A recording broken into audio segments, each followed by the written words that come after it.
Ashamed of me, my husband introduced his mistress as his wife. He forgot one thing: I own his entire empire.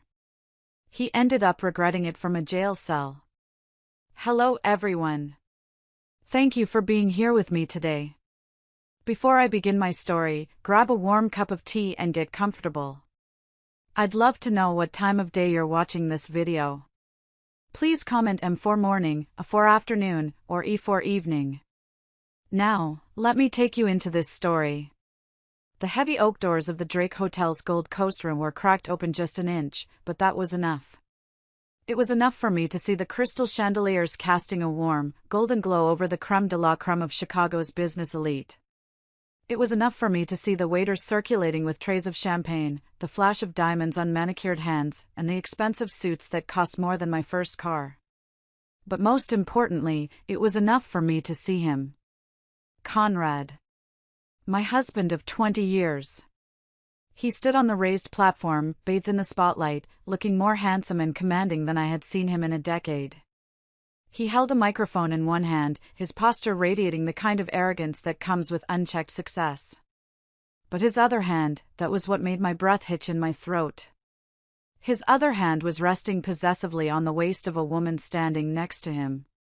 She wasn't a colleague. She wasn't a client.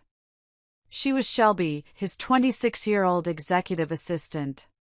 She was wearing a shimmering red gown that clung to her figure like a second skin, her hair cascading in perfect waves, her smile dazzling and predatory. I felt a cold sweat break out on the back of my neck. My fingers gripped the velvet lining of the doorframe so hard my knuckles turned white. What is he doing? I thought. Why is she up there with him? Then, Conrad raised his glass. The room fell silent. His voice boomed through the speakers, smooth and confident. Tonight is a celebration of a new era for Reed Enterprises, he announced, beaming at the crowd. But no man builds an empire alone. I want to introduce you to the woman who makes it all possible. The love of my life. My rock. Please, give a warm round of applause for my beautiful wife, Mrs. Reed. The room erupted in applause. But he wasn't looking at me. He wasn't looking at the door where I stood, hidden in the shadows, wearing my sensible beige coat over a dress that suddenly felt 10 years out of style. He was looking at Shelby. And Shelby was smiling, waving to the crowd, accepting the title that belonged to me. Accepting the life that belonged to me. My heart didn't just break, it shattered. The humiliation washed over me like a tidal wave of ice water. I wanted to scream. I wanted to storm in there and tear that microphone from his hand. But my feet were frozen. I was paralyzed by the sheer audacity of his lie. Ashamed of his wife, a man takes his mistress to a party and says she is his wife. And I was witnessing it happen in real time. Before I tell you what happened next, before I tell you about the chaos that erupted and the revenge that would eventually bring that man to his knees, I need to take you back. You need to understand how we got here. You need to understand that this moment wasn't just a singular event, it was the climax of 1,000 tiny cuts. Hello everyone, and thank you for tuning in. If you are watching from Chicago, or anywhere else in the world, drop your city in the comments. I love seeing how far our community reaches. Now, let's go back to where this day actually started. It began 12 hours earlier, in our kitchen in Evanston. The morning sunlight was streaming through the windows, highlighting the dust motes dancing in the air. I was at the stove, flipping pancakes, Blueberry, his favorite. I had been up since 5, ironing his navy suit, making sure the crease in his trousers was razor sharp. I wanted everything to be perfect. Conrad came down the stairs, already on his phone. He didn't look at me. He didn't smell the coffee or the fresh batter. He just walked straight to the coffee pot, poured a cup, and leaned against the counter, typing furiously. "Good morning," I said, trying to keep my voice cheerful. "I made breakfast." "Sit down, you have a big day." He glanced up, his eyes scanning me with a look I had come to dread. It was a look of boredom mixed with mild distaste. He looked at my messy bun, my loose t-shirt, my bare face. I don't have time for pancakes, Meredith, he snapped, taking a sip of coffee and grimacing. And for God's sake, look at you. You look like you gave up on life 5 years ago. I flinched. I was going to get dressed after you left. I wanted to make sure you had a good start to the day. He rolled his eyes. The gala is tonight. Don't wait up. It's just a boring investor meeting, mostly numbers and charts. You'd hate it. Plus, it's spouses optional, and honestly, Meredith, you wouldn't fit in. You're too domestic for this crowd. I could dress up, I offered quietly. I still have that black dress from. No, he cut me off sharp. I said no. Stay home. Read a book. Do whatever it is you do all day. He set his cup down, checked his watch, and grabbed his briefcase. As he brushed past me, I caught a scent. It wasn't his usual sandalwood musk. It was something sharper, citrusy, and expensive. A cologne I had bought him for Christmas 3 years ago that he claimed he hated. Why was he wearing it now? Then, his phone buzzed on the counter. He had left it there for a split second while adjusting his tie. The screen lit up. A message from S. Can't wait for tonight. Wear the blue tie. It matches my eyes. My stomach dropped. Conrad snatched the phone up before I could say a word, slipping it into his pocket with a practiced smoothness that terrified me. I'm leaving, he said. Don't call me unless the house is burning down. The door slammed shut. The silence that followed was deafening. I looked at the stack of blueberry pancakes, steaming and untouched. I looked at my reflection in the oven door, a woman who had given everything, every ounce of her youth and brilliance, to a man who was now ashamed to be seen with her. I spent the day in a fog of anxiety. S. Who was S? And why did he lie about the cologne? Why was he so adamant I stay home? The doubt gnawed at me, turning into a physical pain in my chest. By 6 p.m., I couldn't take it anymore. I put on the best dress I could find, a navy silk number that was elegant, if a bit conservative, and I drove to the city. I told myself I was being paranoid. I told myself I would just surprise him, buy him a drink, and we would laugh about my silly insecurities. But standing there at the Drake Hotel, listening to him call another woman his wife, I realized the joke was on me. And the punchline was brutal. The applause in the ballroom began to die down, replaced by the murmur of impressed conversation. I watched as Conrad leaned in and kissed Shelby on the cheek, a lingering, intimate gesture that made bile rise in my throat. He looked so proud. Not of her, but of himself. Of the image he had constructed. The powerful CEO and his trophy wife. I should have turned around. I should have walked away and called a lawyer right then. But shock is a funny thing. It roots you to the spot. I just stared, my brain trying to process the impossibility of the scene. And then, it happened. A man stepped out from the crowd near the front of the stage. He was tall, with silver-streaked hair and a demeanor that commanded respect even without a microphone. It was Garrett Sullivan. My breath caught. Garrett was an old friend from our college days, a brilliant tech investor who had always been kind to me. He had been one of the few people who actually asked about my work during the early days of Reed Enterprises, back when Conrad was just the loudmouth with the ideas and I was the one coding in the basement. We hadn't seen him in years, but Conrad had been desperate to land a partnership with Garrett's firm. Garrett held up a hand, his voice cutting through the ambient noise like a knife. "Excuse me, Mr. Reed," Garrett said, loud enough for the people around him to hear. The room quieted down, sensing tension. Conrad smiled, though it looked a bit tight. "Ah, Garrett. Wonderful to see you. We can discuss business later, tonight is for celebration." "I'm confused," Garrett continued, his tone dangerously calm. He took a sip of his wine, his eyes locking onto Conrad's. You just introduced this young woman as your wife. Yes, Conrad said, patting Shelby's hand. My better half. That's strange, Garrett said, his voice carrying clearly now. Because I could have sworn your wife's name is Meredith. We went to school together. I remember her quite vividly. Intelligent, brunette, about my age. Unless my memory is failing me, this. He gestured dismissively at Shelby, is not Meredith. A ripple of whispers spread through the room. The air grew thick with awkward tension. Shelby's smile faltered. She looked at Conrad, her eyes wide with panic. Conrad's face turned a shade of red I had rarely seen.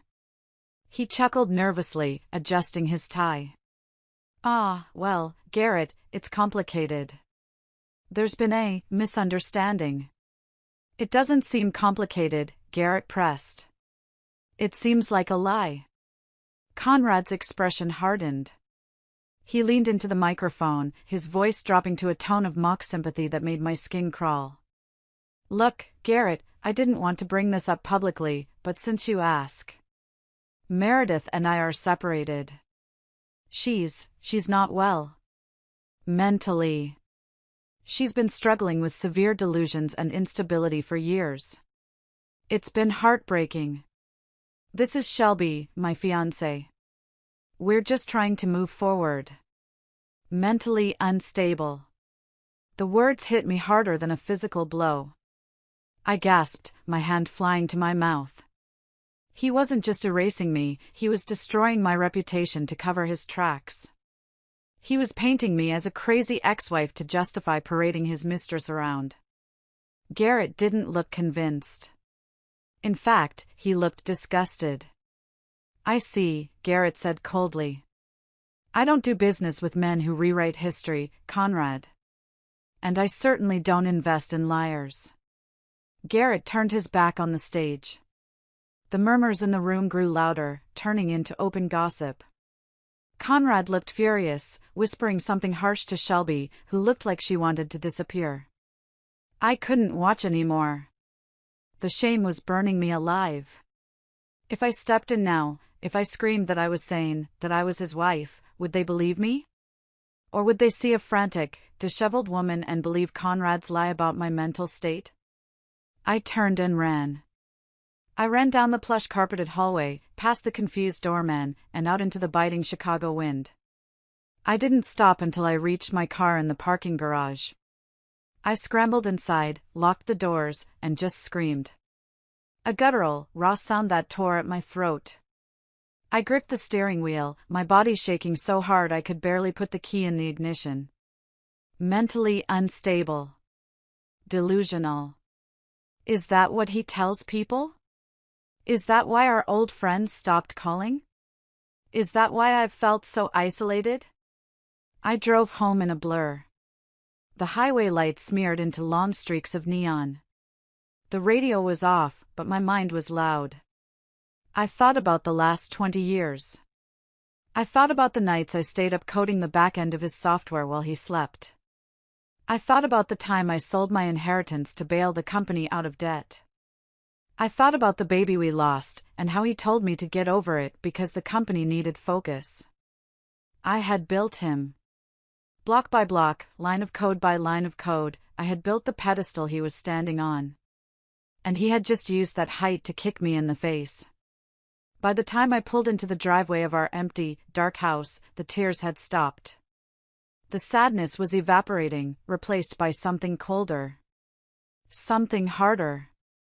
I walked into the house, but I didn't go to the bedroom to cry. I didn't go to the kitchen to stress eat.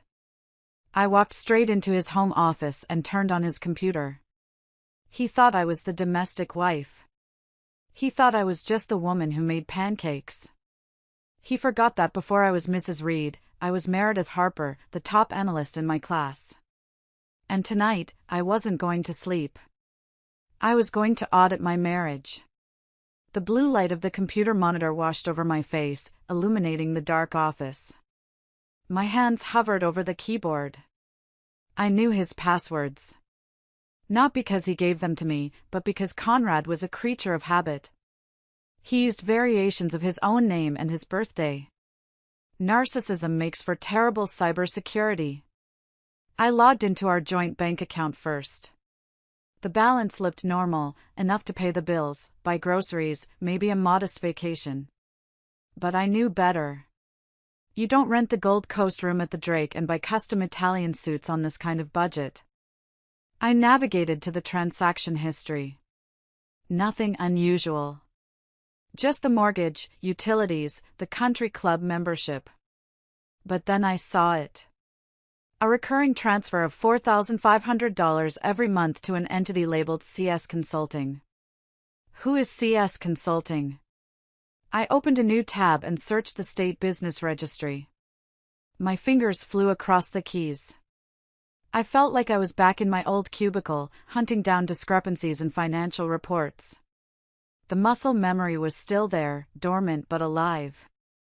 There it was. CS Consulting LLC. Registered agent, Shelby Miller. The room spun slightly. He was paying her a salary out of our joint funds? No, wait. I looked closer at the dates. These transfers started 2 years ago. 2 years. He had been funding her lifestyle for 2 years while telling me we needed to tighten our belts because the market was volatile. I dug deeper. I accessed the credit card statements, the ones he insisted on paperless billing for, linked to an email address I didn't need to worry about. I guessed the password for that email on the third try, Empire Builder 1. The statements were a graveyard of my marriage. August 12th, the Ritz-Carlton, Maui. He told me he was at a tech conference in Seattle. September 5th, Tiffany & Company $50,000. Item description, diamond tennis necklace. I stopped breathing. $50,000. My hand flew to my neck, touching bare skin. The only jewelry I wore was my simple wedding band and a small locket. $50,000 was exactly the amount my parents had left me when they passed, a safety net I had transferred into our savings for our future. He hadn't just cheated on me. He had stolen my parents' legacy to drape diamonds around his mistress's neck. A sound at the front door made me freeze.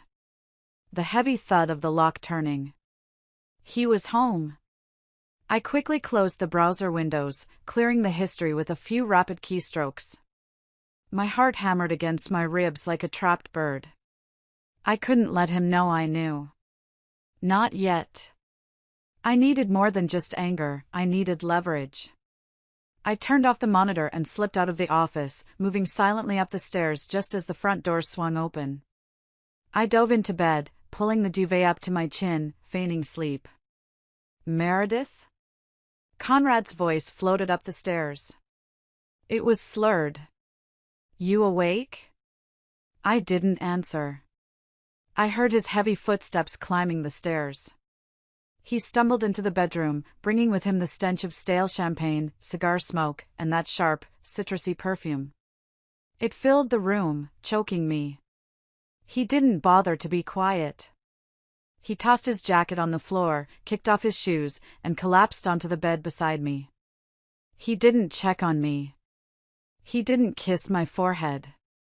He just groaned and rolled over. Stupid Garrett, he muttered into the pillow, his voice thick with drunkenness. Self-righteous prick. Who cares who the wife is, it's about the image. I lay there, staring at the ceiling in the darkness. My body was rigid. Every instinct screamed at me to grab the lamp and smash it over his head. To scream about the diamonds, about Shelby, about the lies. But then I remembered what he said on stage. Mentally unstable. If I reacted now, if I woke him up screaming, I would only prove him right. He would gaslight me. He would say I was hysterical. He would use my anger against me in court. No. I closed my eyes, forcing my breathing to slow down. Good night, Conrad, I whispered into the dark, though he was already snoring. Tomorrow, the grieving wife would die. Tomorrow, the domestic doormat would vanish. Tomorrow, Meredith Harper, the woman who wrote the code that built his empire, was coming back to life. And she was going to burn his kingdom to the ground. But first, I needed to understand exactly what I was up against. I needed to remember the woman I used to be before I let him erase me. Lying next to the man who had just publicly disowned me, I couldn't sleep. My mind drifted back, 20 years into the past, trying to pinpoint the exact moment I had lost myself. I wasn't always just Mrs. Reed. Back at the University of Chicago, I was Meredith Harper. I was the girl in the back of the lecture hall who corrected the professor's equations on the chalkboard. I was the one who graduated summa cum laude in quantitative finance. I had recruiters from Wall Street lining up at my dorm room door. Then I met Conrad. He was charming, yes. He had a smile that could sell ice to a polar bear. But he was struggling. He had a vision for a financial software platform, something that could predict market trends for small businesses, but he didn't have the technical skill to build it. He was all sales, no product. I remember our first date at a cheap diner. He was sketching ideas on a napkin, his eyes lit up with passion. "Imagine, Meredith," he had said, grabbing my hand. "We could change the industry. But I can't do the math. I need a genius." He called me a genius then. I fell in love with the dream. And I fell in love with the way he looked at me, like I was the missing puzzle piece to his greatness. So, I turned down the job at Goldman Sachs. I turned down the PhD program at MIT. I moved into a cramped apartment with Conrad and spent the next 2 years coding. I wrote the algorithm. That famous Reed prediction model that made us millions? That was me. It was my logic, my syntax, my sleepless nights. Conrad handled the investors, the dinners, the handshakes. "You're the brain, I'm the face," he used to tell me, kissing my forehead as I slumped over the keyboard at 3 a.m. "It's better this way, Mare investors, they're old school. They trust a man in a suit more than a woman in a hoodie. But don't worry, it's our company. 50/50ths. Always." I believed him. God, I was so young and so stupid. I believed him when he said we didn't need to put my name on the patent because it would complicate the filing process. I believed him when he said I should stay off the board of directors to avoid conflicts of interest. And then came the baby. Or, the almost baby. I was 6 months pregnant when the company finally went public. We were celebrating. Then the pain started. I remember the ambulance, the bright lights, the crushing devastation of leaving the hospital with empty arms. I was drowning in grief. I needed my husband. But Conrad? Conrad was busy ringing the opening bell at the stock exchange. When he finally came home, 3 days later, he found me sitting in the nursery we had painted yellow. He didn't hold me. He stood in the doorway and said, "Meredith, you need to pull yourself together. The algorithm is glitching. We're losing clients. I need you to fix it." "I just lost our child," I had whispered. "And if you don't fix the code, we'll lose the company too," he replied, cold and pragmatic. "Work will help you forget. Do it for us." So I did. I buried my grief in lines of code. I saved the company. And in return, he slowly, methodically, pushed me into the shadows. He hired staff I wasn't allowed to talk to. He stopped inviting me to events.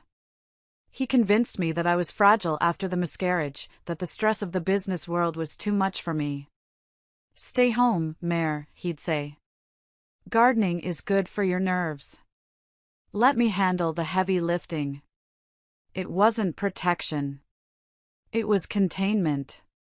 He was locking away the only person who knew that he was a fraud. He needed my brain on standby, but he wanted my presence erased. Tears pricked my eyes in the dark bedroom, but they weren't tears of sadness anymore. They were tears of clarity. I looked at the snoring lump of a man beside me. He was wearing silk pajamas bought with money earned from my algorithm. He was dreaming of a mistress wearing diamonds bought with my inheritance. He had taken my career. He had taken my confidence. He had capitalized on my trauma. But he had made one critical mistake. He forgot that I built the system. And the thing about being the architect is that you know exactly where the structural weaknesses are. You know exactly which beam to pull to bring the whole house crashing down. The morning sun began to creep through the curtains. I didn't make pancakes. I got up, showered, and put on a sharp blazer I hadn't worn in years. I didn't look at Conrad. I grabbed my keys and headed out the door. I had an appointment to make. And this time, I wasn't going to be the supportive wife. I was going to be the plaintiff. The law office of Loretta Vance and Associates smelled like old leather and expensive intimidation. Loretta had been my roommate freshman year, a firecracker of a woman who argued with professors for sport. Now, she was Chicago's most feared divorce attorney. They called her the Barracuda. When I walked into her office, Loretta didn't offer me tea.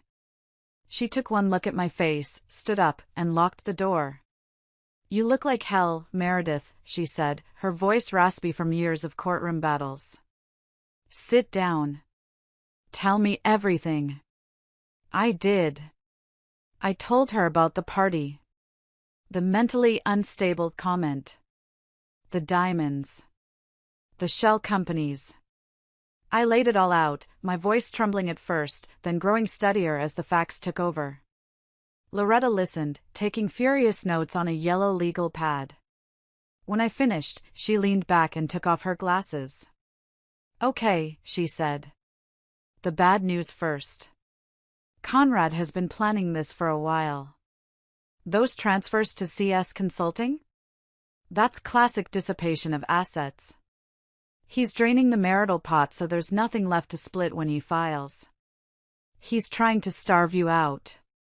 "I know," I said. "He froze the credit cards this morning. I tried to buy gas and it was declined." "He's playing dirty," Loretta nodded. "He wants you desperate so you'll sign whatever settlement he throws at you just to survive. Do you have access to any cash? Real liquid cash?" I shook my head. "Our joint savings are emptied. My personal account, he convinced me to merge it years ago." Loretta sighed, tapping her pen.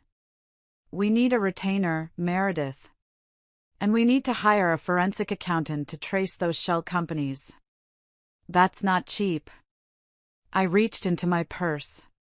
My hands were shaking slightly as I pulled out a small velvet pouch. I tipped it over, and a brooch slid onto Loretta's mahogany desk. It was a sapphire surrounded by old-cut diamonds, glowing deep blue in the office light. "This was my grandmother's," I said, my voice catching. "It's the only thing I have that he doesn't know about. He thinks it's costume jewelry. It's worth at least $20,000. Loretta looked at the brooch, then at me. Her expression softened for the first time. "Meredith, are you sure?" "Sell it," I said firmly. "I don't need jewelry. I need a war chest." Loretta nodded slowly. "Done. I'll have my guy handle it today." She picked up her pen again. "Now, let's talk strategy.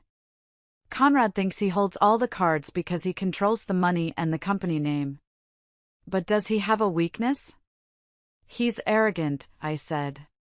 "And he's lazy." "Good, but I need legal leverage. Think, Meredith. Is there anything in the business structure? The contracts?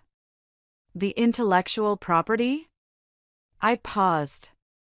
My mind flashed back to those nights 20 years ago. The smell of cold pizza and the hum of the server.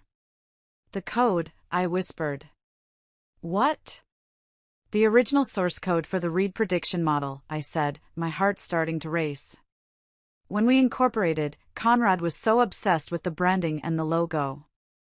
He filed the trademark paperwork himself. But the copyright for the software architecture, he told me to handle it because it was technical boring stuff. Loretta leaned forward, her eyes narrowing. And?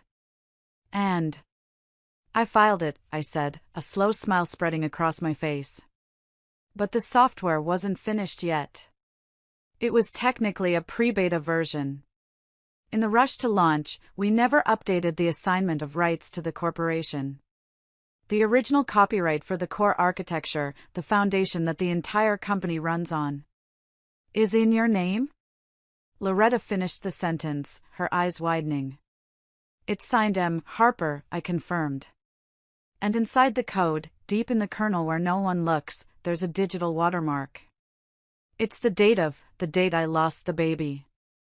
Silence filled the room. Heavy, pregnant silence. Loretta let out a low whistle. Holy Mother of God. Meredith, do you realize what this means? If the company is using software that belongs to you, and they never paid you for it or secured a license, then they are operating illegally, I said. And I own the foundation of his entire empire. He doesn't just owe you alimony, Loretta grinned, and it was a terrifying, beautiful sight. He owes you royalties. 20 years of retroactive royalties. We can bankrupt him. We can take the whole damn company. I don't want the company, I said, standing up. I want him to hurt. I want him to feel as small and powerless as he made me feel last night. We can do that, Loretta said. But we have to be smart. You have to go back there. My stomach dropped. What? No. I can't live with him. You have to, Loretta insisted. If you leave the marital home now, he can claim abandonment. Plus, we need evidence. Hard evidence of the affair to destroy his crazy wife narrative and prove dissipation of assets. You need to be inside the house. You need to play the part of the confused, sad wife just a little longer. Can you do that? I thought about Shelby's smirk. I thought about Conrad's hand on her waist. I can do it, I said. Good, Loretta said. Go home. Let him think he's won. Let him get comfortable. And while he's distracted, we sharpen the knives. I left the office feeling lighter than I had in years. I had no money, no husband, and no home of my own. But I had a secret weapon. Conrad Reed thought he was the king of the castle. He didn't realize he was living in a house of cards, and I was holding the match. But I wasn't prepared for how far he would push me that very night. Driving back to the house felt like driving into a war zone where only one side had guns. I parked the car, took a deep breath, and prepared to play the role Loretta had assigned me, the defeated, confused wife. I walked in to find the living room lights blazing. Music was playing, smooth jazz, the kind Conrad liked when he was trying to impress someone. And there they were. Conrad was sitting on the leather sofa, holding a glass of scotch. And sitting right next to him, shoes off, feet tucked under her on my cashmere throw blanket, was Shelby. I stopped in the doorway, my bag slipping from my shoulder. Conrad? I asked, putting a tremor in my voice. What is she doing here? Conrad didn't even stand up. He swirled his drink, looking at me with pure annoyance. We have work to do, Meredith.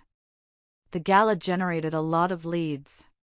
Shelby and I need to go over the client list, and the office AC is down. She's here as my executive assistant. Don't make it weird. Make it weird? I looked at Shelby. She was wearing a tight pencil skirt and a silk blouse with the top 2 buttons undone. She smiled at me, a pitying, sickly sweet smile. Hi, Mrs. Reed, she chirped. So sorry to intrude. Conrad said you wouldn't mind. We're just so swamped. She called him Conrad. Not Mr. Reed. Conrad. I see, I stammered, looking down. Do you need anything? Actually, Conrad said, holding up his empty glass. We could use some coffee. And maybe bring Shelby some of those cookies you made yesterday. She has a sweet tooth. He was treating me like the maid. In my own house. With his mistress sitting on my sofa. The rage flared hot in my chest, threatening to break my composure. But I heard Loretta's voice in my head, play the part. Get the evidence. Of course, I said softly. I'll be right back. I went to the kitchen. My hands were shaking so hard I nearly dropped the coffee pot. I arranged the cookies on a plate, the cookies I had baked for us, thinking we might watch a movie together. I carried the tray back into the living room. As I set it down on the coffee table, Shelby shifted. Her leg bumped my arm. It wasn't an accident. I felt the deliberate nudge. The pot of hot coffee wobbled. I tried to catch it, but the trajectory was set. The dark liquid splashed out, missing Shelby entirely but soaking into the rug and splashing onto the hem of the dress I was still holding, my wedding anniversary dress that I had draped over the armchair earlier to steam. Oh my God! Shelby shrieked, jumping up dramatically. Look what you did! You almost burned me. I didn't. I stuttered. Jesus, Meredith. Conrad roared, slamming his glass down. Can't you do anything right? You're so clumsy. You could have hurt her. She bumped me, I whispered. Oh, please, Shelby scoffed, brushing non-existent dust off her skirt. Why would I do that? Conrad, honey, maybe she needs to go rest. She seems frantic. She looked at me, her eyes dead cold, and lowered her voice so only I could hear while Conrad grabbed napkins. You really should just give up, you know. You're embarrassing yourself. He doesn't want a maid, Meredith. He wants a partner. She leaned in closer, her perfume suffocating me. You're old news. Just sign the papers and go find a knitting circle. Conrad stood up, looming over me. Go upstairs, Meredith. Get out of our sight. You're ruining the workflow. I looked at the coffee stains spreading on the rug. I looked at my husband, checking Shelby for burns she didn't have. I looked at the woman who was trying to erase my existence. I'm sorry, I said. The words tasted like ash. I'll go. I turned and walked away. I climbed the stairs, the sound of Shelby's giggles following me. I went into the master bathroom and locked the door. I turned on the faucet, letting the cold water run. I splashed it on my face, once, twice, 3 times, trying to wash away the feeling of degradation. I looked up at the mirror. Water dripped from my chin. My eyes were red-rimmed, my skin pale. I looked broken. But then, I stopped. I leaned closer to the glass. He wants a partner? No. He wants a victim. He wants someone to carry his baggage while he walks free. I remembered the code. I remembered the brooch Loretta was selling. I remembered the army I was building. The woman in the mirror stopped trembling. Her jaw set. Her eyes cleared. The sadness evaporated, replaced by a cold, calculating fury. You want a war, Conrad? I thought. I'll give you a war. But you won't even see the soldiers coming until they're standing in your bedroom. I dried my face with a towel, taking my time. I wasn't the maid anymore. I was the architect of his destruction. And I was done serving coffee. If you are still listening to this, if you are feeling that fire in your gut, help me out. Please like this video and comment the number 1 down below. Let me know that you are with me. Let me know that you refuse to be treated like you are invisible. Your support tells me I'm not alone in this fight. Comment 1 right now to show you're on my side, and now, listen closely, because this is where the tables start to turn. I stayed in the bathroom for another 10 minutes, composing myself. When I walked back out, I didn't go to bed. I went downstairs. They were still on the couch, but the work had clearly stopped. Conrad's arm was draped over the back of the sofa, his fingers toying with Shelby's hair. They jumped apart slightly when I entered, but not enough to be convincing. "I thought I told you to go to bed," Conrad snapped.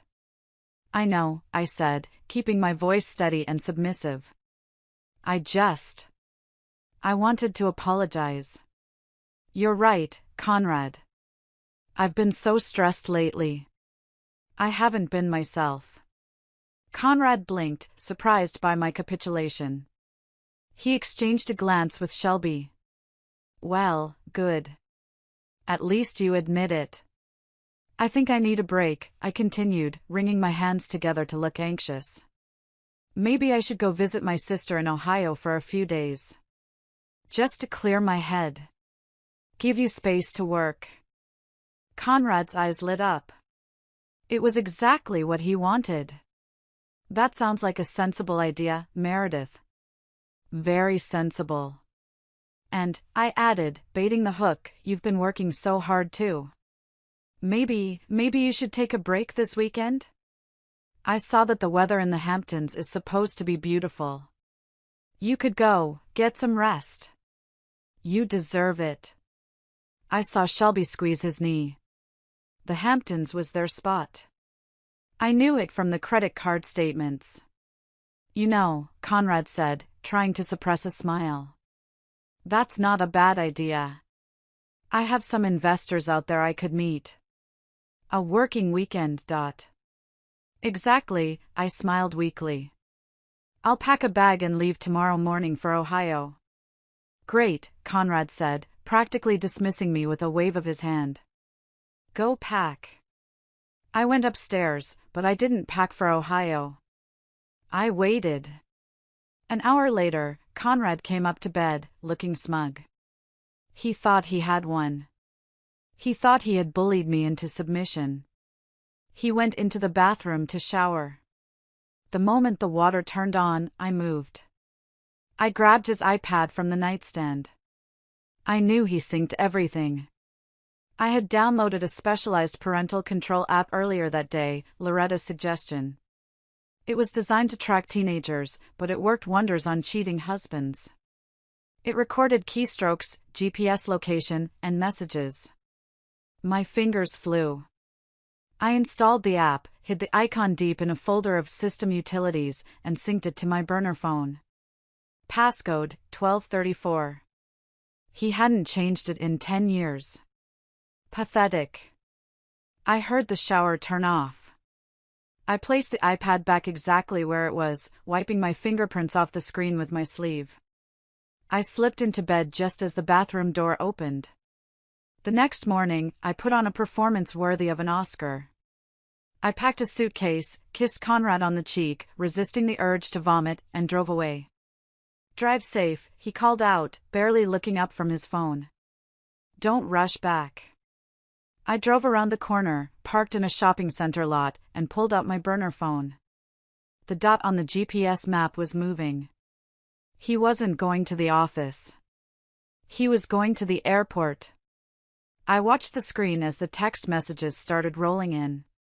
"Conrad, the witch is gone. Flight leaves at 2 p.m. Pack the bikini I like. Shelby, finally.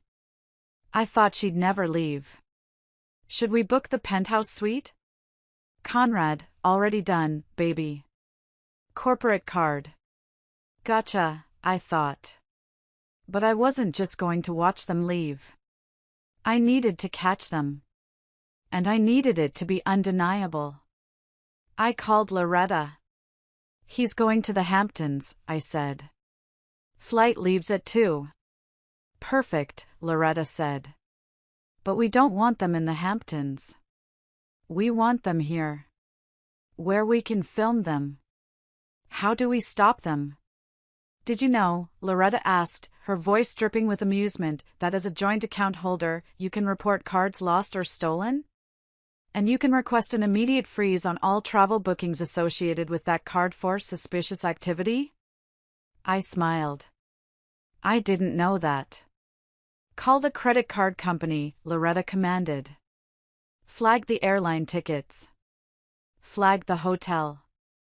Flag everything. Ground him. I dialed the number. Yes, hello? This is Meredith Reed. I believe my husband's card has been compromised.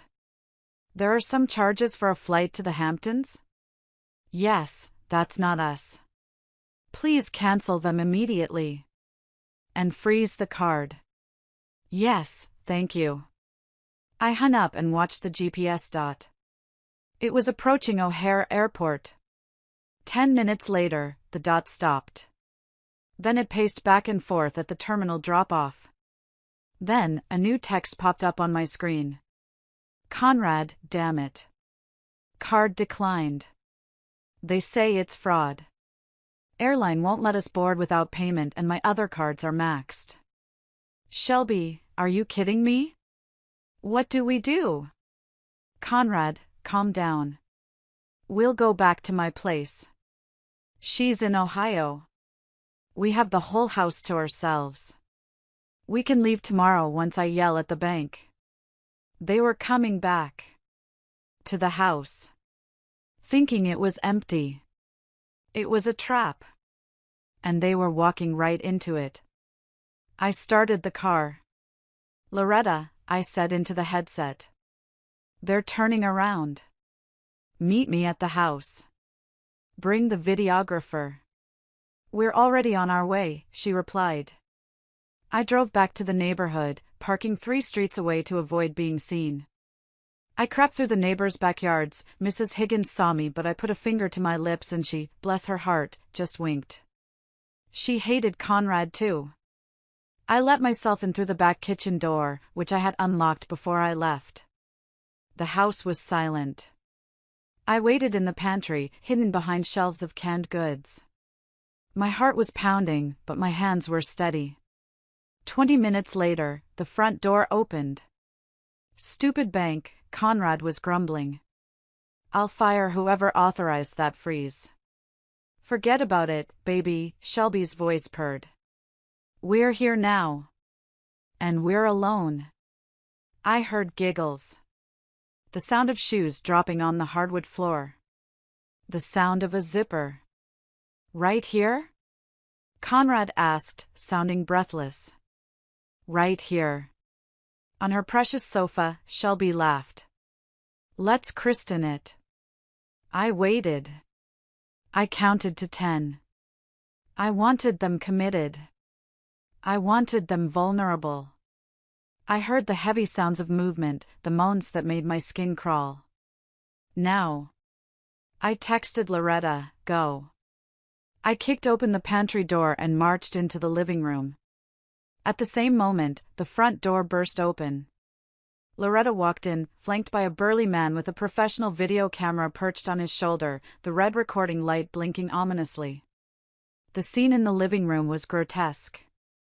Conrad and Shelby were entangled on the sofa, my sofa, half undressed. Conrad's shirt was unbuttoned to his navel, his pants around his ankles. Shelby was straddling him, wearing nothing but expensive lingerie that I knew I had paid for. When the front door crashed open, the sound was like a gunshot in the silent house. Conrad let out a yelp that was anything but masculine, scrambling backwards so frantically he fell off the couch and landed hard on the floor. Shelby shrieked, grabbing a throw pillow to cover herself, her eyes wide with shock. Smile! Loretta shouted, her voice cutting through the chaos like a whip. You're on camera! The cameraman didn't say a word. He just zoomed in. The red light of the camera was an unblinking eye, capturing every inch of their shame. Meredith! Conrad stammered, trying to pull his pants up with trembling hands. His face was a mask of pure horror. What are you doing here? You're supposed to be in Ohio. I stood in the center of the room, looking down at him. I didn't yell. I didn't cry. I felt a strange, icy calm. I pulled out my phone. And you were supposed to be in a meeting, I said, my voice steady. But here you are. Screwing your secretary in our living room. I held up my phone. I'm live streaming this, Conrad. Private stream. Just to the board of directors and your top 3 investors. I think they're watching right now. Conrad's face went from red to ghost white. No, you didn't. Turn it off. Turn it off, Meredith. He lunged at me, but the cameraman, who I later learned was an ex-linebacker, stepped in front of me, blocking Conrad's path with a wall of muscle. I wouldn't do that, Mr. Reed, the cameraman growled. That would be assault. And we're already recording adultery. Shelby, realizing the gravity of the situation, turned vicious. She dropped the scared victim act instantly. You crazy bitch, she screamed at me. You set us up. This is illegal. You can't film us. Loretta stepped forward, adjusting her glasses coolly. Actually, under Illinois law, there is no expectation of privacy in the common areas of a home when a crime is being documented. And given that you are trespassing. I'm not trespassing. Shelby spat. I'm his girlfriend. You're the mistress, Loretta corrected.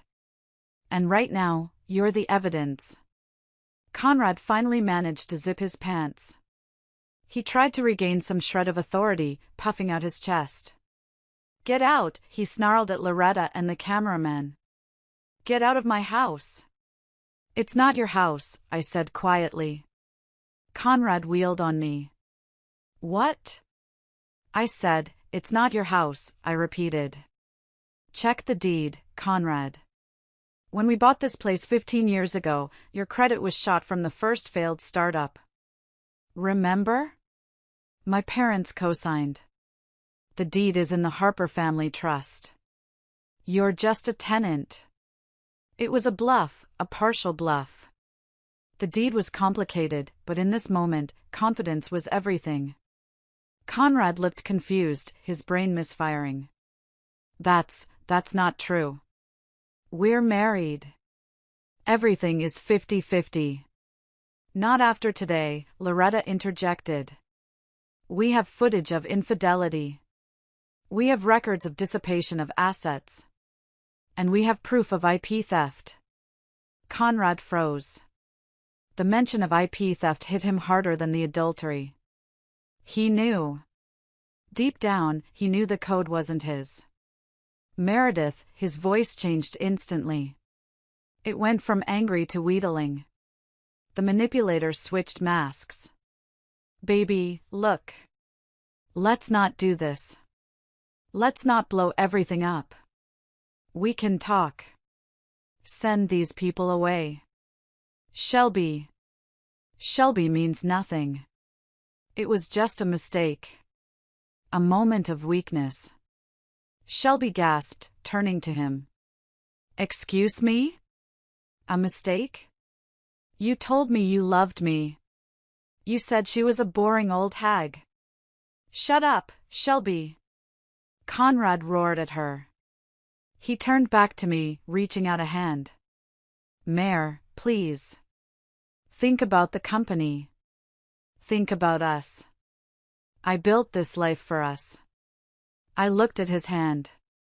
The hand that had held Shelby's waist at the gala. The hand that had signed away our savings. You didn't build anything, Conrad, I said. I built it. And now, I'm taking it back. I nodded to Loretta. I'm done here. Wait! Conrad shouted as I turned to the door. You can't just leave. Where are you going to go? You have no money. I froze the accounts. I stopped at the door and looked back. I have something better than money, Conrad. I have the truth. And by tomorrow morning, everyone else will have it too. I walked out of the house, leaving him standing in the wreckage of his own making, with a mistress who now hated him and a lawyer who was about to skin him alive. But Conrad wasn't done. As I walked down the driveway, I heard the door slam open again. "Get out!" he screamed after me, his voice cracking. "Fine. Leave. But don't think you're coming back. I'm changing the locks. I'll ruin you, Meredith. You'll be begging on the street." I got into my car. My hands were trembling again, but this time from adrenaline. I drove away, watching my home disappear in the rearview mirror. I had nowhere to go. I had $20 in my pocket. I was technically homeless. But as I merged onto the highway, heading toward the cheap motel Loretta had booked for me, I realized something. I was free. The first battle was won. But the war had just begun. Conrad was wounded, and a wounded narcissist is dangerous. He would come after me with everything he had. He would lie, cheat, and steal to destroy me. I gripped the steering wheel. Bring it on. Because what Conrad didn't know was that while I was packing my bag for Ohio, I had also made a copy of the server hard drive. I held the keys to the kingdom in my purse. And tomorrow, I was going to find a lock to put them in. But I didn't know yet that the hardest part wasn't fighting Conrad. It was facing the emptiness of starting over at 45. And I certainly didn't expect that the first person to offer me a hand would be the last person I ever thought I'd see again. The adrenaline that had carried me out of that house faded about 3 miles down the interstate. In its place came a crushing, suffocating reality. I was 45 years old. I had just walked out on my entire life. And as I pulled into the parking lot of the Red Pine Motel, the only place Loretta could find that took cash late at night, I realized I was terrified. The room smelled of stale cigarettes and lemon cleaner. The neon sign outside buzzed with a rhythmic ZZT that flickered through the thin curtains. I sat on the edge of the sagging mattress, still wearing my Ohio trip clothes, and stared at the wall. My phone buzzed. It was a notification from my bank app. Or rather, a notification of failure. Alert, joint checking account overdraft. Balance, minus $450.00. Alert, joint savings account transfer complete. Balance, $0. Conrad worked fast. While I was driving here, he had drained everything. He hadn't just frozen the accounts, he had emptied them. He knew I had no credit cards. He was trying to starve me out, to force me crawling back on my knees to beg for grocery money.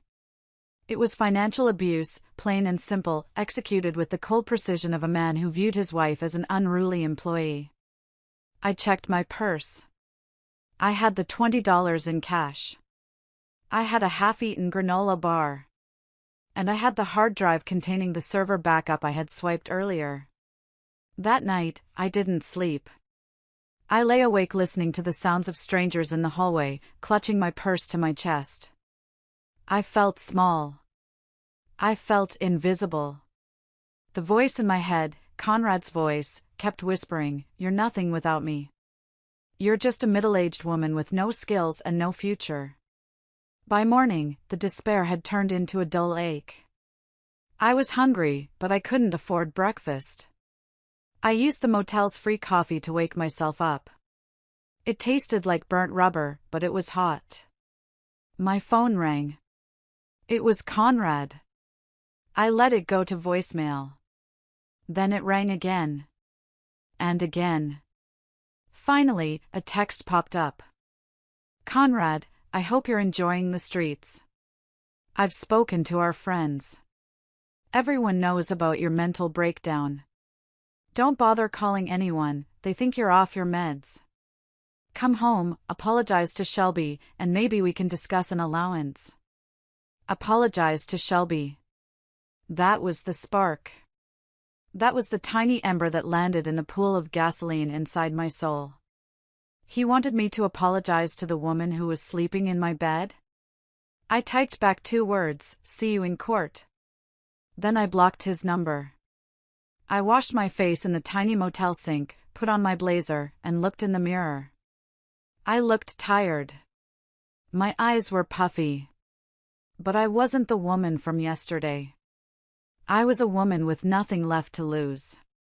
And that is the most dangerous creature on earth. I drove to a pawn shop 3 towns over. It was a seedy place with bars on the windows. I placed my wedding ring on the counter. It was a 2-carat solitaire, decent quality. How much? I asked. The guy behind the counter squinted at it. $1,200. It's insured for $10,000, I countered. $1,200, he repeated, not looking up. Take it or leave it. I took it. It felt like selling a piece of my soul, but as I walked out with the cash in my hand, I felt lighter. That ring had been a shackle. Now, it was seed money. I called Loretta. I have cash for the filing fees, I said. File the divorce petition. Cite adultery. And Loretta? Go for the jugular. Already drafting it, Loretta's voice was grim but satisfied. But Meredith, he's already locked you out of the company email. He's telling clients you retired due to health issues. You need to move fast if you want to salvage your reputation. I know, I said. I'm not retiring. I'm rebranding. I spent the next 3 days in that motel room, turning it into a war room. I used the motel Wi-Fi to scour LinkedIn. I looked up every client Conrad had neglected, every investor he had insulted, every mid-level manager he had fired for being too smart. I was rebuilding my network from the ashes. But I needed a partner. I needed someone with capital and credibility to back me up, because let's face it, a homeless woman with a laptop is a hard sell. That's when I thought of Garrett. He had stood up for me at the gala. He had seen the truth. But asking him for help felt humiliating. We hadn't been close in 20 years. Would he think I was using him? I stared at his number on my screen for an hour. Finally, I hit call. Sullivan, his voice answered on the first ring. Garrett? I cleared my throat, trying to sound professional and not like I was calling from a cheap motel. It's Meredith. Meredith Harper. There was a pause. A long, terrifying pause. Meredith, his voice softened instantly. My God. Are you okay? I've been worried sick since you ran out of the Drake. I'm surviving, I said. Garrett, I need to talk to you. Business. Strictly business. Name the place, he said. I'll be there. There's a coffee shop on 4th and Main. It's quiet. I know it, he said. I'll see you in an hour. I hung up and looked at my reflection. I tried to smooth my hair. I tried to iron my shirt with the motel hairdryer. I had to look like a CEO, not a victim. I walked into that meeting with my head held high, clutching the hard drive like a weapon. I didn't know it yet, but that coffee date was about to change the trajectory of my entire life. The coffee shop was warm, smelling of roasted beans and cinnamon, a stark contrast to the stale air of my motel room. Garrett was already there, sitting at a corner booth. He stood up the moment he saw me. He wasn't wearing a suit today, just a casual button-down and a blazer, but he still looked like the most put-together person in the room. Meredith, he said, reaching out as if to hug me, then hesitating and settling for a warm handshake. His hands were strong, steady. You look like I've been living out of a suitcase? I offered a wry smile, sitting down. I was going to say resilient, he corrected gently, sitting opposite me. I heard about what happened. The rumors are flying, Meredith. Conrad is telling people you had a nervous breakdown and tried to attack his staff. His staff, I scoffed. Is that what he calls Shelby now? I took a deep breath, placing my hands on the table. Garrett, I didn't come here to cry on your shoulder about my marriage. I came here because I have a proposition. Garrett leaned back, intrigued. I'm listening. Conrad thinks he is Reed Enterprises, I began, my voice gaining strength. He thinks the brand is his smile, his handshakes, his dinners. But you and I both know that company is built on one thing, the prediction model. The algorithm. Garrett nodded slowly. It's the best in the market. Or it used to be. It used to be, I agreed. Because I stopped updating it 2 years ago when he started funneling our R&D budget into Shelby's jewelry collection. Garrett's eyebrows shot up. You wrote the updates? I wrote the original, Garrett, I said, locking eyes with him. I wrote every line of code in that kernel. Conrad can barely open a PDF. I pulled the hard drive out of my bag and placed it on the table between us. This drive contains the next generation of the algorithm, I said. Project Phoenix. I've been working on it in secret for 3 years. It's faster, deeper, and uses AI learning that makes Conrad's current platform look like an abacus. It's ready to launch. Garrett looked at the drive, then back at me. A slow smile spread across his face, a genuine, impressed smile. You built a better mousetrap while living inside the mousehole. Exactly, I said. But I have no capital. I have no office. And currently, I have a credit score that's probably in freefall thanks to my husband. I need an angel investor, Garrett.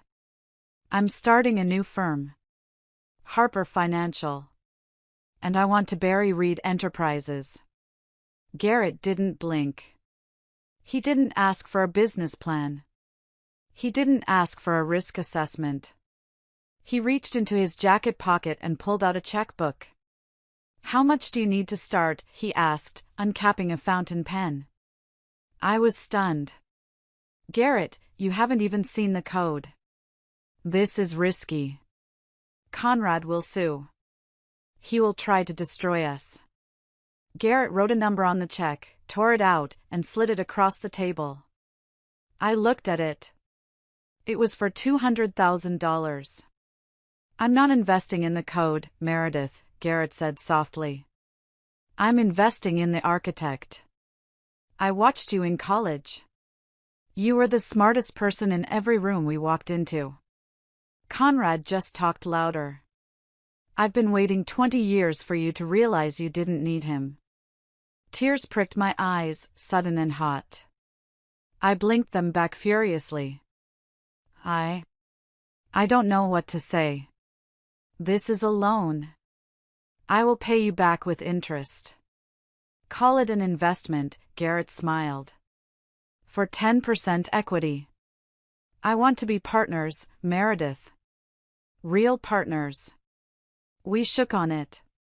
And just like that, Harper Financial Consulting was born. Not in a boardroom, but in a coffee shop, fueled by revenge and funded by the only man who had ever truly seen me. I moved out of the motel the next day. I rented a small, efficient office space in a shared working building downtown. I bought a new laptop, a new phone, and a new wardrobe, sharp, professional, intimidating. I spent the next month working 18-hour days. I reached out to the clients I had identified. My pitch was simple, you know the quality you used to get from Reed Enterprises 5 years ago? That was me. And I'm back, but better. The first client to jump ship was Henderson Logistics, a massive account that Conrad had taken for granted. When I showed Mr. Henderson the projections from my new algorithm, his jaw dropped. This is incredible, Meredith, he said. Conrad told us this kind of accuracy was impossible. Conrad doesn't know the difference between accuracy and arrogance, I replied. We signed the contract. It was a 6-figure deal. I went home that night, to a small, clean apartment I had leased, and popped a bottle of cheap champagne. I was tired, my back ached, and I was still in the middle of a nasty divorce. But I had my own name on the door. I had my own money in the bank. And Conrad? Conrad was about to find out that while he was busy playing house with his mistress, his castle was being dismantled brick by brick. Word of Harper Financial spread through the Chicago business community like wildfire. It turns out, people talk. And when the quiet, unstable wife suddenly emerges as a brilliant strategist stealing top-tier clients, people talk even more. I was in my office, reviewing the quarterly projections for Henderson Logistics, when Loretta called. "Have you seen the news?" she asked, her voice gleeful. "I've been busy working, Loretta." "Unlike some people," I quipped. "Check the business section of the Tribune. Page 3. I clicked open the browser.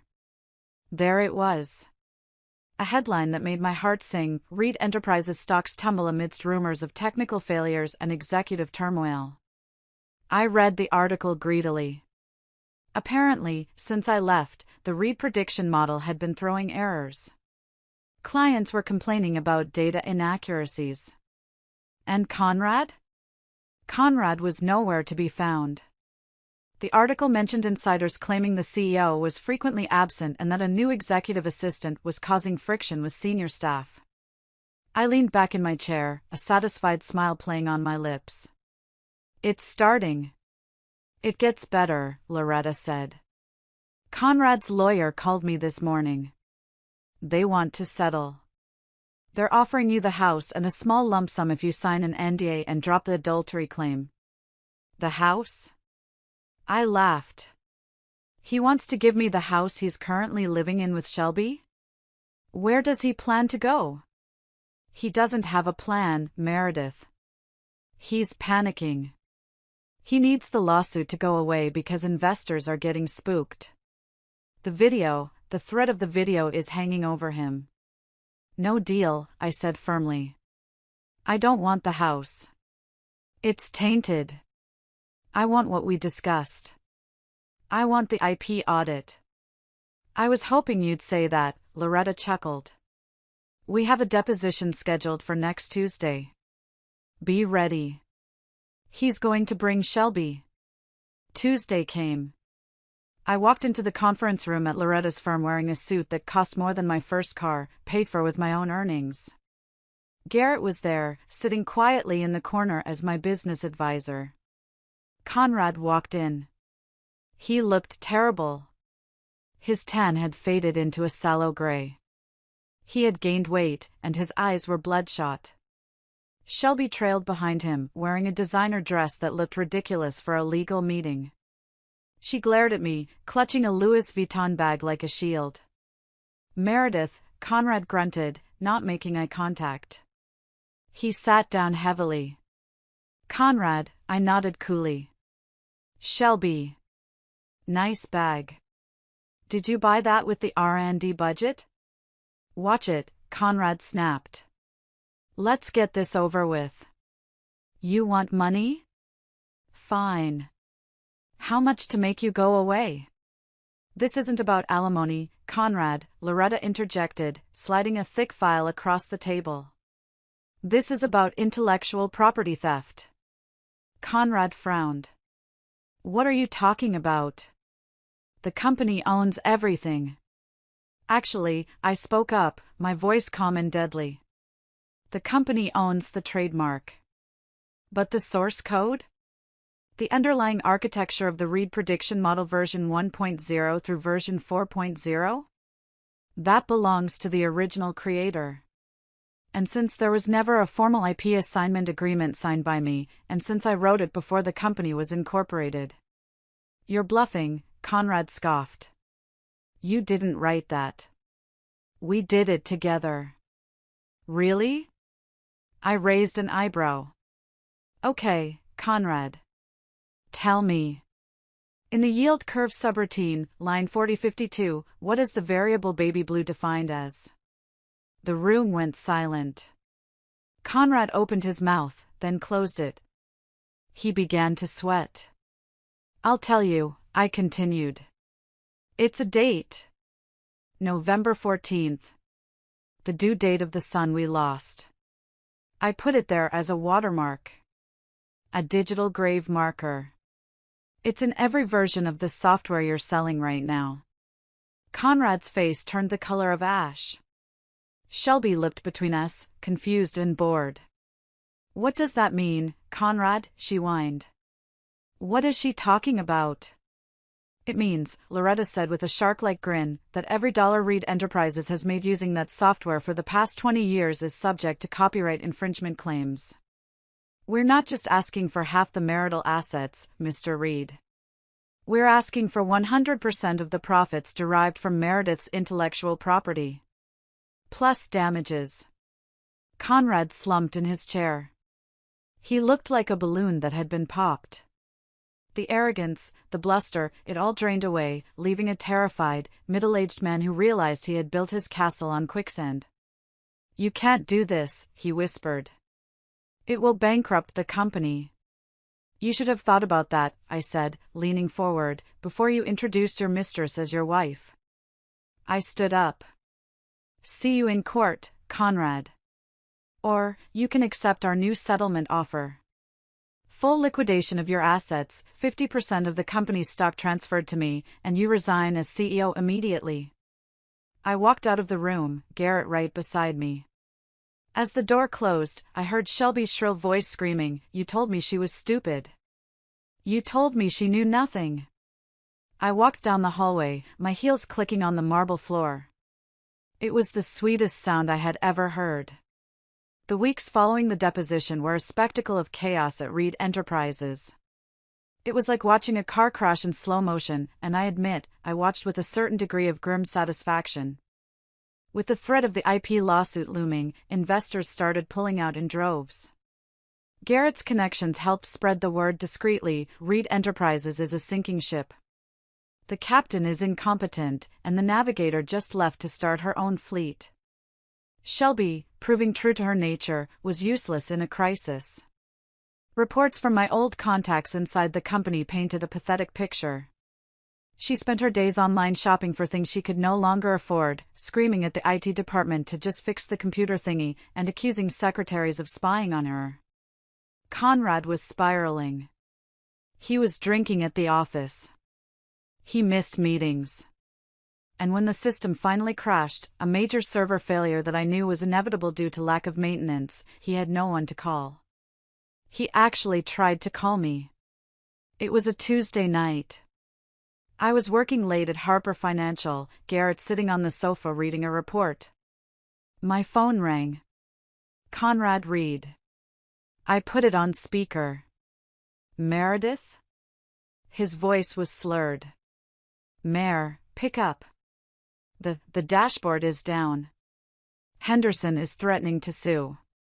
I don't know the admin password for the root server." "You never told me." "I told you 5 times, Conrad," I said calmly. "It's in the manual I wrote. The one you used as a coaster for your scotch." "I can't find it," he shouted, panic rising. "Just tell me.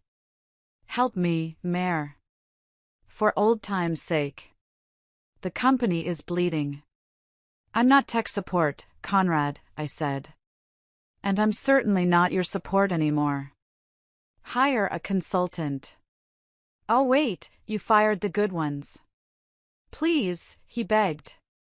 "Shelby is driving me crazy. She doesn't understand the pressure. She just wants to go to Cabo. I need you. You were always the one who fixed things." Garrett looked up from his report, his eyes narrowing. He reached over and took my hand, giving it a reassuring squeeze. "You broke it, Conrad," I said softly. "You fix it." I hung up. "That sounded pathetic," Garrett noted. "It was," I sighed. "He's realizing that a trophy mistress doesn't come with a troubleshooting manual." But the chaos wasn't just professional. It was personal.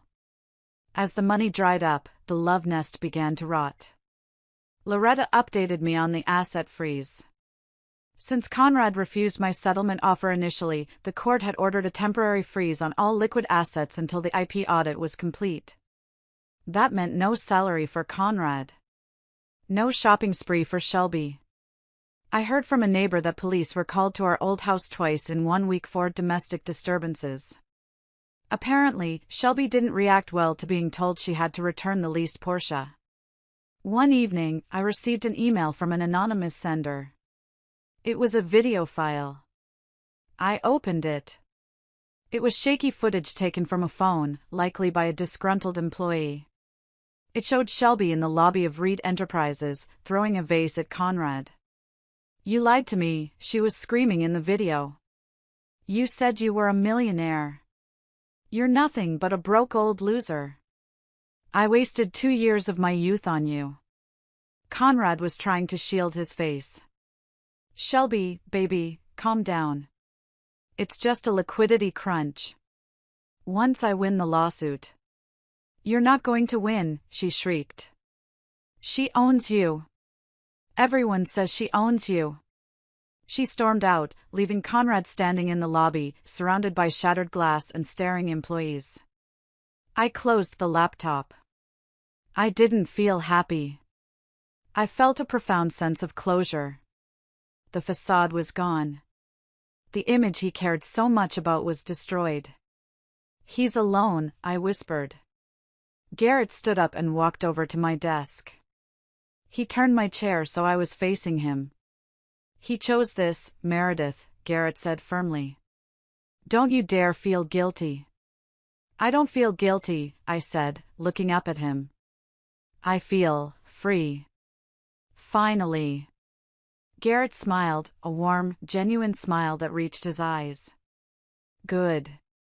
Because I have a question for you. And it has nothing to do with business." "Oh. Are you free for dinner? There's a new Italian place on the river. And I promise not to talk about algorithms or yield curves." I looked at this man, this steady, brilliant, kind man who had bet on me when I had nothing. "I would love that," I said. And for the first time in 20 years, I walked out of an office not to go home to a man who ignored me, but to walk beside a man who saw me. The day of the final hearing arrived 6 months after the gala. The courtroom was cold, sterile, and smelled of floor wax. This was it. The moment of reckoning. Conrad sat at the defendant's table. He looked 20 years older. His suit was wrinkled. He was alone. Shelby was nowhere to be seen. Rumor had it she had moved on to a plastic surgeon in Miami the moment the credit card stopped working. Loretta was in her element. She laid out the case with surgical precision. The forensic accountant presented the charts showing the dissipation of assets. The tech expert verified the baby blue watermark in the code. Conrad's lawyer, a tired-looking man who clearly hadn't been paid in weeks, tried to argue that my contribution was marital property and therefore owned by the company. Then, Loretta called me to the stand. I walked up, placed my hand on the Bible, and swore to tell the truth. I looked at Conrad. He wouldn't meet my eyes. "Mrs. Reed," Loretta asked, "why did you place that specific date in the code?" I took a breath. November 14th was the day my son was supposed to be born. I was in the hospital, grieving. My husband, Mr. Reed, told me to work. He told me the company was more important than my grief. So I poured everything I had into that code. It wasn't just software. It was my survival. It was the only thing I had left of myself. I paused, my voice trembling slightly but staying strong. He took the credit. He took the money. He took the fame. I let him, because I loved him. But when he tried to take my dignity, when he tried to erase my existence, I realized that code was the only child I had left. And I wasn't going to let him steal that too. The judge, a stern woman with glasses, looked from me to Conrad. Her expression was unreadable, but I saw her jaw tighten. The judgment was swift and brutal. "Mr. Reed," the judge said, looking down her nose at him, "the evidence of intellectual property theft is overwhelming. The evidence of dissipation of marital assets is undeniable. And your conduct, frankly, it is reprehensible." She slammed the gavel. "I rule in favor of the plaintiff. Meredith Harper is recognized as the sole owner of the Reed prediction model source code. Reed Enterprises is ordered to pay retroactive royalties in the amount of $15 million. Furthermore, due to the dissipation of assets, the marital home is awarded solely to Ms. Harper. Mr. Reed is responsible for all legal fees. $15 million.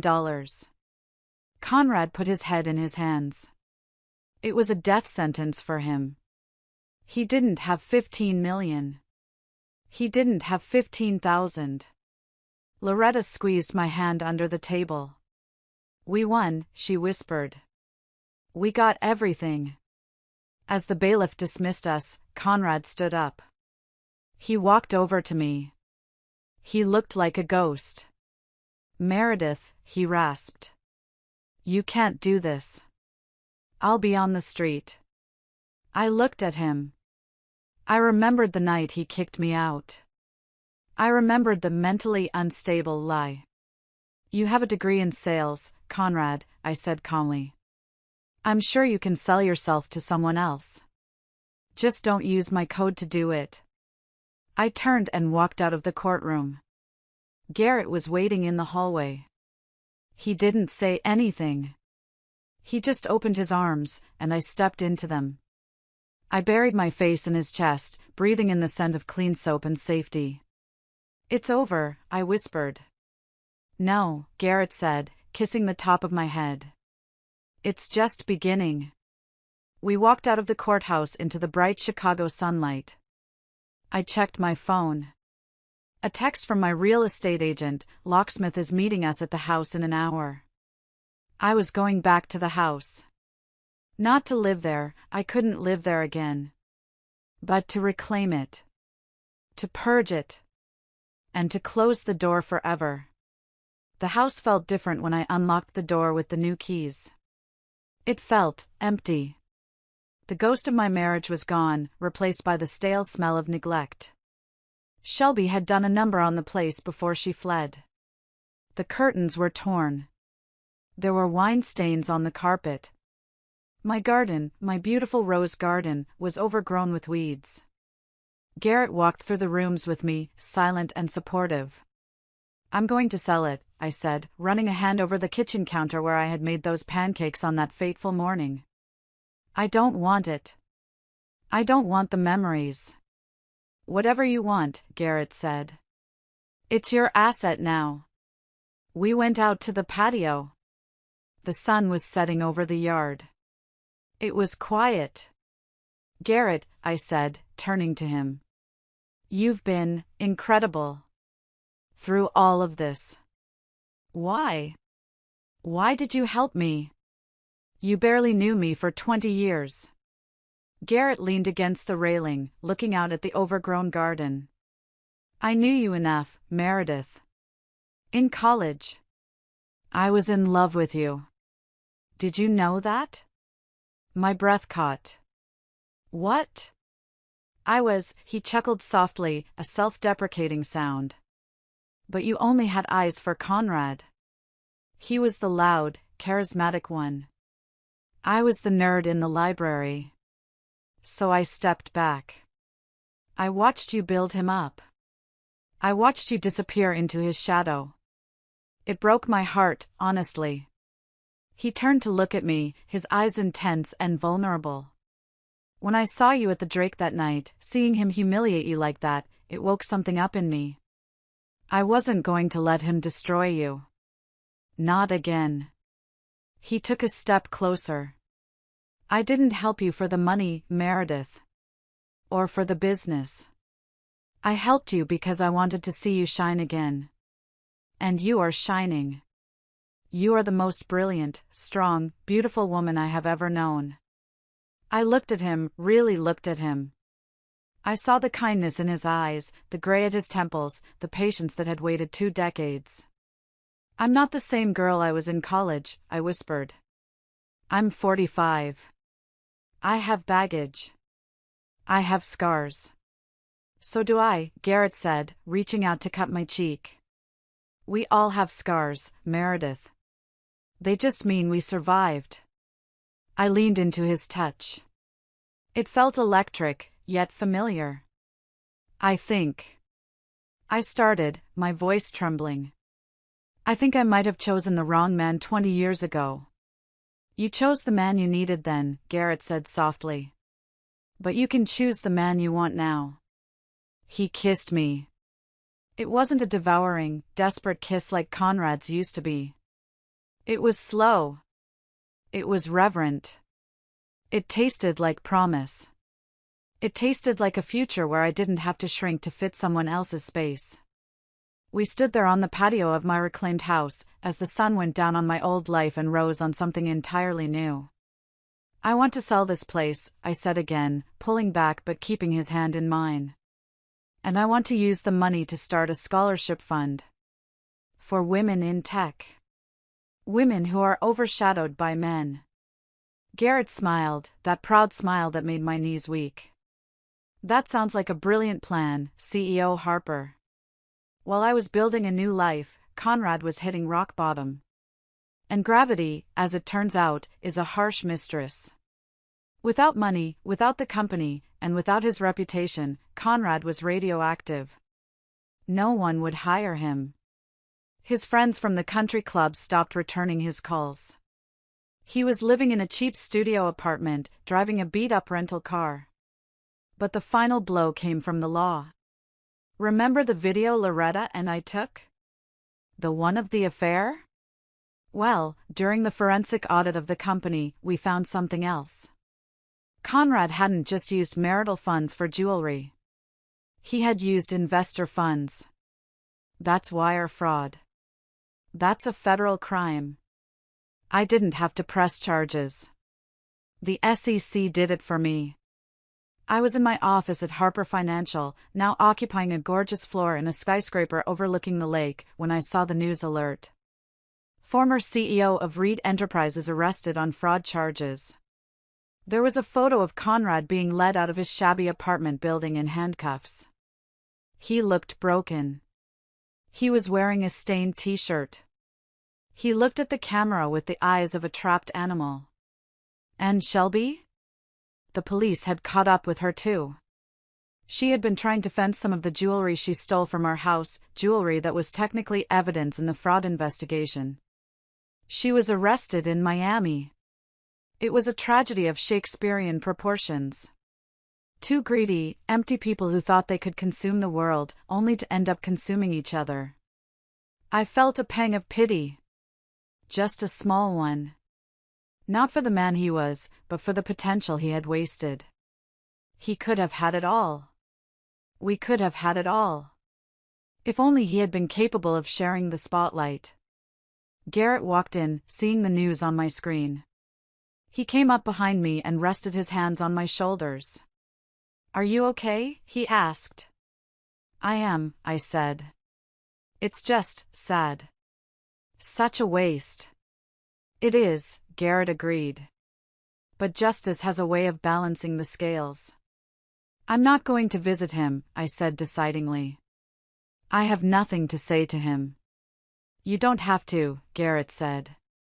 "You have a board meeting in 10 minutes. And we need to discuss the expansion into Europe." I smiled, turning my chair to face him. "Europe? Why not?" Garrett grinned. "Harper Financial is global now. Unless you want to slow down?" "I'm just getting started," I said, standing up and smoothing my skirt. I walked into that boardroom, not as Mrs. Reed, the betrayed wife, but as Meredith Harper, the titan of industry. And as I led the meeting, commanding the room with confidence and grace, I knew that Conrad Reed was nothing more than a footnote in my biography. 6 months later. I was leaving the office late. It was raining, a cold, Chicago drizzle. As I walked to my car in the parking garage, a figure stepped out from behind a concrete pillar. I jumped, clutching my keys like a weapon. "Who's there?" "Meredith." The voice was raspy, broken. It was Conrad. He was out on bail, awaiting trial. He looked emaciated. His clothes hung off him. His hair was thinning and unkempt. He looked like a homeless man. "Conrad," I said, keeping my distance. You're not supposed to be within 500 feet of me. I have a restraining order. I know, he said, holding up his hands. They were shaking. I'm not here to hurt you. I needed to see you. Why? I'm hungry, Mayor, he whispered. I have no money. No one will help me. Even my parents, they won't talk to me. He took a step closer, desperation in his eyes. I made a mistake. I know that now. Shelby, she was poison. You were the only good thing in my life. You were my luck. I wasn't your luck, Conrad, I said coldly. I was your brain. And I was your heart. And you cut me out. I can change, he pleaded, tears mixing with the rain on his face. I can be better. Please, Mayor. Just a little help. Alone. For old time's sake. Remember the good times? Remember when we started? I looked at him. I tried to find the charming young man I had loved in the diner 20 years ago. But he was gone. Consumed by his own ego. I remember, I said. I remember I gave you everything. And I remember you told the world I was crazy because you were ashamed of me. I opened my purse. Conrad's eyes lit up, thinking I was getting my wallet. Instead, I pulled out a business card. It was for a local homeless shelter and job placement program, one of the charities I now supported. I held it out to him. I won't give you money, Conrad, I said. Money was what ruined you. But if you want to change, if you really want to rebuild, go there. They help people start over from zero. Like I had to. He stared at the card, his face crumbling. You want me to go to a shelter? Me? Conrad Reed? Conrad Reed doesn't exist anymore, I said softly. You're just a man now. And it's time you learned how to stand on your own 2 feet. I dropped the card into his hand. He looked at it, then at me, with a mixture of hatred and shame. You're cold, Meredith, he spat. No, I said, opening my car door. I'm just indifferent. And that's worse. I got in the car and drove away. I watched him in the rearview mirror, standing alone in the dark, clutching the card. I didn't cry. I didn't look back. That was the last time I ever saw him. The wedding was small. Just family and close friends. We held it in the garden of the new house Garrett and I had bought, a beautiful, airy place near the lake, filled with light. I wore a cream-colored suit, not a white dress. I wasn't a blushing bride. I was a woman who had walked through fire and come out made of gold. Loretta was my maid of honor, of course. She cried through the whole ceremony, which was unlike her. I'm just so happy you got the upgrade, she whispered to me as she adjusted my veil. Garrett stood under the floral arch. He looked handsome, steady, and so full of love it took my breath away. When I walked down the aisle, he didn't look at his watch. He didn't look at his phone. He looked at me like I was the only person in the world. We wrote our own vows. Meredith, Garrett said, his voice thick with emotion. I waited a lifetime to find you. And I promised to spend the rest of my life making sure you never feel invisible again. I promise to be your partner, in every sense of the word. Your equal. Your safe harbor. Garrett, I said, my voice ringing clear and strong. You taught me that love isn't about shrinking to fit. It's about growing together. You saw me when I couldn't see myself. I promise to love you, to trust you, and to build a life with you that is real, and honest, and kind. We exchanged rings. Simple gold bands. No flashy diamonds. We didn't need them. As we kissed, the small crowd cheered. I looked out at the faces of the people who loved us. My staff from Harper Financial. Loretta. My sister. And then, I saw something. Beyond the garden gate, across the street, a figure was watching. A man in a faded coat, looking old and tired. It was Conrad. He wasn't shouting. He wasn't making a scene. He was just watching. Watching the happiness he had thrown away. Watching the woman he had discarded being cherished by a better man. Our eyes met for a split second across the distance. He looked down, turned up his collar, and walked away, disappearing down the street. I felt a final weight lift off my shoulders. He was the ghost of my past, fading into the background where he belonged. I turned back to Garrett. "I love you," I said. "I love you too, Mrs. Sullivan," he smiled. "Actually," I grinned. "It's Ms. Harper Sullivan. I'm keeping my name this time." Garrett laughed and pulled me into a hug. I wouldn't have it any other way. So, here I am. 2 years later. Harper Financial is now one of the top consulting firms in the Midwest. Garrett and I travel, we work, we laugh. We have a partnership that is built on respect, not ownership. I often think about that night at the Drake Hotel. The night I thought my life was over. The night I stood in the shadows and watched my husband disown me.